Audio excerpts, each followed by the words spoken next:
আল্লাহ আল্লাহ তুমি ছাড়া আমি। ইতিকাফ করার স্পেশাল 5টি ফজিলত আছে। বুখারী শরীফ, তিরমিজি শরীফ এবং মুসলিম শরীফের মধ্যে আসছে। ইতিকাফ করার 1 নম্বর ফজিলত হলো, যে ব্যক্তি ইতিকাফ করবে, ইতিকাফ থাকবে, কাল কিয়ামতের ময়দানে মুসিবতের সময় আল্লাহ রাব্বুল আলামিন ইতিকাফকারীর ব্যক্তি থেকে জাহান্নাম তাকে 3 খন্দক দূরিয়ে সরে নেবেন। জোরে জোরে কন্যা সুবহানাল্লাহ। সাহাবীরা প্রশ্ন করলো, ইয়া রাসূলুল্লাহ, ইয়া হাবিবাল্লাহ, এই খন্দকটা আবার কি? রাসূল করিম সাল্লাল্লাহু আলাইহি ওয়াসাল্লাম বলল, সাহাবীরা রে, এই খন্দকটা হলো আসমান থেকে জমিন পর্যন্ত যে দূরত্বটা দেখতেছো, যে ফাঁকা জায়গাটা দেখতেছো, এটা হলো 1 খন্দক পরিমাণ। এইভাবে 3 খন্দক পরিমাণ ইতিকাফকারী ব্যক্তির কাছ থেকে জাহান্নামটা সরিয়ে যাবে। জোরে জোরে কন্যা সুবহানাল্লাহ। হাদিস শরীফের মধ্যে আসছে, এই আসমান থেকে জমিন পর্যন্ত যে দূরত্বটা হাদিস শরীফের মধ্যে আছে, এটা হলো 500 বছরের রাস্তা। তাহলে 3 × 5 = 15, এই 1500 বছরের রাস্তা ওই ইতিকাফকারীর ব্যক্তির কাছ থেকে জাহান্নামটা দূরিয়ে সরে যাবে। জোরে জোরে কন্যা সুবহানাল্লাহ।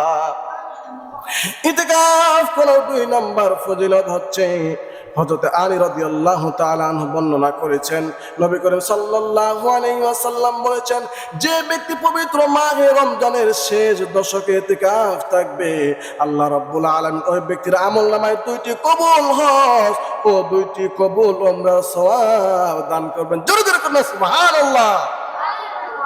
এখন আমার ভাইরা, আমার বন্ধুরা, লক্ষ লক্ষ টাকা খরচ করে আমরা হজ করতে যাই, নবীজির দেশে যাই, নবীজির রোজা মুবারকের পাশে যাই, কিন্তু আপনার সেই হজ কবুল হবে কি হবে না সেটা আপনিও জানেন না, আমিও জানি না। কিন্তু আল্লাহ রাসূল বলেছেন, যে ব্যক্তি পবিত্র মাহে রমজানের শেষ দশকে ইতিকাফ থাকবে, 2টি কবুল হজ ও 2টি কবুল উমরার সওয়াব দান করা হবে। সুবহানাল্লাহ। ইতিকাফ করার 3 নম্বর ফজিলত হচ্ছে, ওই ব্যক্তি লাইলাতুল কদর সে পেয়ে যাবে। মনে করেন আপনি ইতিকাফে আছেন বা আমি ইতিকাফে বসলাম, এখন এই শেষ দশকে আমরা যদি ইতিকাফে বসি, 21, 23, 25, 27, 29, এই যে বিজোর যে রাত্রিগুলো রয়েছে, এই বিজোর রাত্রিগুলো কিন্তু আমরা পেয়ে যাচ্ছি। এই বিজোর রাত্রিগুলোর যে কোনো একটি রাত এর মধ্যে যদি ইতিকাফ হয় এবং লাইলাতুল কদর হয়, ওই লাইলাতুল কদরটা কিন্তু আমি অটোমেটিক পেয়ে যাচ্ছি। জোরে জোরে কন্যা সুবহানাল্লাহ। এখন আমরা তো এই লাইলাতুল কদর শুধু 27 রজনীর জন্য আমরা অপেক্ষা থাকি, পাগল পারা হয়ে যায়, 27 রজনী হলো লাইলাতুল কদর।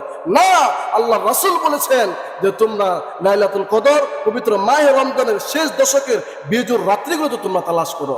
তাহলে নবী করিম সাল্লাল্লাহু আলাইহি ওয়াসাল্লাম পবিত্র মাহে রমজানে প্রথম 20 দিন যত বেশি আমল করতেন, যত আমল নবী করিম সাল্লাল্লাহু আলাইহি ওয়াসাল্লাম পবিত্র মাহে রমজানের প্রথম 20 দিনে যেমন আমল করতেন, তার চেয়ে অনেক বেশি পবিত্র মাহে রমজানের শেষ দশকের আমল করার জন্য পাগল হয়ে যাইতেন এবং মাজার মধ্যে, কোমরের মধ্যে নবী করিম সাল্লাল্লাহু আলাইহি ওয়াসাল্লাম তোয়ালি বাঁধতেন, গামছা বাঁধতেন। জোরে জোরে কন্যা সুবহানাল্লাহ। তো এই জন্য আমাদেরকে পবিত্র মাহে রমজানের শেষ দশকে আমল করার জন্য আমাদেরকে পাগল হয়ে যাইতে হবে। আমি তো বলি, পবিত্র মাহে রমজানের শেষ দশকে আল্লাহ রাব্বুল আলামিন রহমতের, মাগফিরাতের, নাজাতের, কল্যাণের তুফান আল্লাহ রাব্বুল আলামিন বয়ে নিয়ে আসেন। নামান সুবহানাল্লাহ। এখন আমরা পবিত্র মাহে রমজানের শেষের 10 দিনে আমরা ইতিকাফ কি করব, আমল করার জন্য কি পাগল হব? আমরা মার্কেটে, বাজারে, ব্যবসা বাণিজ্যে কে কিরণমালা শাড়ি নিব, কে কিরণমালা 3 পিস নিব, কে পাঞ্জাবি নিব, কে জুতা নিব, কে শাড়ি নিব, এইগুলো নেওয়ার জন্য আমরা মার্কেটে আমরা পাগল করা হয়ে যাই। আমার ভাইরা, আমার বন্ধুরা, এই জন্য পবিত্র মাহে রমজানের শেষ দশকটা মুমিনদের জন্য, মুসলমানদের জন্য, নবীর উম্মতদের জন্য একটা সারপ্রাইজ। আমার ভাইরা, শুধু তাই নয়, নবী করিম সাল্লাল্লাহু আলাইহি ওয়াসাল্লাম তার জীবন দশায় একবার নবীজি পবিত্র মাহে রমজানের প্রথম 10 দিনে ইতিকাফে বসলেন। হযরত জিবরাইল আলাইহিস সালাতু ওয়াস সালাম এসে নবীজিকে বললেন, ইয়া রাসূলুল্লাহ, ইয়া হাবিবাল্লাহ, আপনি যেটা তালাশ করতেছেন সেটা সামনে আছে। আবার নবীজি পরের 10 দিনে ইতিকাফে বসলেন। আবার নবীজিকে এসে বলল জিবরাইল, ইয়া রাসূলুল্লাহ, ইয়া হাবিবাল্লাহ, আপনি যেটা তালাশ করতেছেন সেটা সামনে। আবার নবী করিম সাল্লাল্লাহু আলাইহি ওয়াসাল্লাম মাহে রমজানের শেষ দশকে বসলেন এবং নবীজি লাইলাতুল কদর পেয়ে গেলেন। জোরে জোরে কন্যা সুবহানাল্লাহ। এই জন্য শেষে 10 দিন আমাদেরকে এখন থেকে আমাদের কাজকর্ম, ব্যবসা বাণিজ্য, চাকরি বাকরি এইগুলো আমরা এখন থেকে কমিয়ে নিয়ে শর্টকাট করে নিয়ে আমরা শেষে 10 দিনে আমরা যেন বেশি বেশি আমল করে আল্লাহর প্রিয় বান্দা হতে পারি। আল্লাহ রাব্বুল আলামিন আমাদেরকে সেই রকম তৌফিক দান করুক। ইতিকাফ করার 4 নম্বর ফজিলত হচ্ছে যে ব্যক্তি ইতিকাফ করবে মসজিদের মধ্যে, ইতিকাফ করবে মসজিদের মধ্যে থাকবে, অথবা মহিলারা বাসার বা বাড়ির নির্দিষ্ট কোনো একটা জায়গায় থাকবে। এই গ্রামের, এই মহল্লা বা এই পাড়ার যত মানুষ বাসার মধ্যে বসে ইবাদত বন্দি করবে, কুরআন তেলাওয়াত করবে, জিকির করবে, তাহাজ্জুদ করবে, নফল ইবাদত বন্দি করবে, ওই ব্যক্তিগুলোর, ওই মহিলাদের, ওই পুরুষদের, ওই গ্রামবাসীর সওয়াবের একাংশ ইতিকাফকারী ব্যক্তি পাবে বসে বসে। জোরে কন্যা সুবহানাল্লাহ। দেখেন কি সুন্দর সিস্টেম আল্লাহ রাসূল 1500 বছর আগে আমাদেরকে শিখিয়ে দিয়েছেন, বলে গিয়েছেন আপনি ইতিকাফ করবেন, আপনি ইতিকাফ করবেন, কিন্তু আপনি বসে বসে এলাকার সমস্ত মানুষদের সওয়াব নেকি আপনি পাচ্ছেন। সুবহানাল্লাহ সুবহানাল্লাহ।